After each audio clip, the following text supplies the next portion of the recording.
கடலூர் பாடலீஸ்வரர் கோவில் வைகாசி திருவிழாவை முன்னிட்டு நடந்த முத்துப்பல்லக்கு நிகழ்ச்சியில் பக்தர்கள் ஏராளமானோர் கலந்து கொண்டனர். பிரசித்தி பெற்ற கடலூரில் உள்ள பாடலீஸ்வரர் கோவிலில் ஆண்டுதோறும் வைகாசி திருவிழா வெகு விமர்சையாக கொண்டாடப்பட்டு வருகிறது.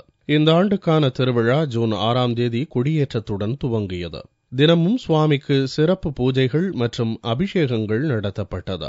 இதில் சுவாமி முத்துப்பல்லக்கில் ஊர்வலம் வரும் நிகழ்ச்சியை பார்ப்பதற்காக பல்வேறு பகுதிகளிலிருந்தும் பக்தர்கள் குவிந்தனர். மின் விளக்குகளால் அலங்கரிக்கப்பட்ட முத்துப்பல்லக்கில் சுவாமி எழுந்தருள மேளதாளங்கள் முழங்க ஊர்வலம் நடந்தது.